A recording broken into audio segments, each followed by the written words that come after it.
일단 제가 이 사과의 말을 올린 거에서 뭐 토시를 달거나 이런 건 아니라는 점을 먼저 말씀드릴게요. 그냥 저는 조건 없이 사과한 겁니다.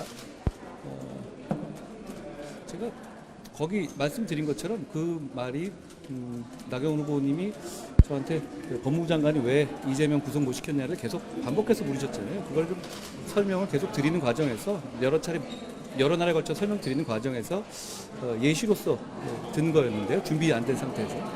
사실 저도 말하고 아차 했거든요. 이게 이 얘기를 괜히 했다라는 생각을 했었어요. 제가 그 점에 대해서 제가 신중하지 못한 점을 죄송하다는 말씀을 드렸다라는 정도로 말씀드리죠. 패스트트랙 물리적 충돌 사건은 제가 보는 관점을 한번 말씀드리죠. 그 사건은 당시에 우리 당이 드루킹 특검을 관철하는 과정에서 몇몇 위원회를 저쪽에 넘겨줬었어요. 그렇기 때문에 공수처법 같은 악법들을 막아내기 어려운 상황이 됐던 거죠. 그런 악법을 막기 위해서 당시 당원들, 보좌진 의원들 포함해서 처벌될 거 감수하고 몸 아끼지 않고 몸으로 막았던 충돌 사건이거든요. 저는 그 사안 자체에 대해서 관련된 분들에 대해서 대단히 안타깝게 생각하고 그리고 끝까지 당이 챙겨야 한다라는 생각을 가지고 있다는 말씀을 드립니다. 그런 면에서 제가 당대표가 되면 법률적인 지원을 지금보다 더 강화하겠습니다.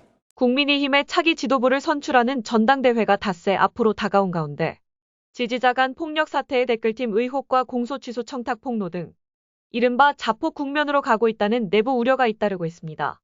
국민의힘 이양수 의원은 SBS 라디오와의 인터뷰에서 전당대회에 대한 질문을 받자 쓴웃음을 지으며 이렇게 말했습니다.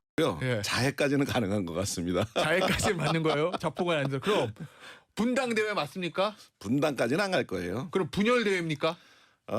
뭐 이제 봉합하는데 시간이 좀 걸리겠죠. 앞서 이철우 경북지사도 국민의힘 전당대회는 폭력과 문자폭탄, 인신공격 등 온갖 추태를 보이고 있다며 자칫 이번 전당대회가 자유우파 보수 세력을 크게 실망하게 해 버림받는 정당이 되지 않을까 걱정된다고 말했습니다. 이 같은 논란은 특히 한동훈 후보가 나경원 후보의 과거 패스트트랙 사건 공소, 취소 청탁을 폭로하면서 절정에 달했는데 후보들은 여전히 서로에게 격앙된 반응을 드러냈습니다. 나경원 후보는 민주당의 의회 폭주를 막기 위해 빠르의 여신, 빠르의 정신이 필요하다고 강조하며 한 후보를 향해 분별력이 없는 것 같다고 직격했습니다.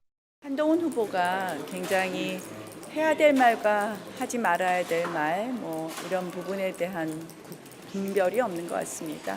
좌충우돌하는 것 아닌가 이렇게 보고요. 당내 파문이 커지자 한동훈 후보는 신중하지 못했던 점 죄송하게 생각한다. 며 법무부 장관이 개별 사건에 개입할 수 없다는 설명을 하는 과정에서 예시로 든 사전에 준비되지 않은 말이었다고 한 발 물러섰습니다. 그러나 조국혁신당이 관련 의혹에 대해 고발을 검토하겠다고 밝히는 한편 한 시민단체도 한 후보의 글팀 의혹을 공수처에 고발하는 등 파장은 계속되고 있습니다. 한 여권 관계자는 고비를 넘겼다 싶으면 또 다른 자폭성 의혹이 제기되면서 당 내부의 위기감이 심각하다. 며 야권에 계속해서 끌려갈 먹잇감만 던져주는 상황이라고 말했습니다.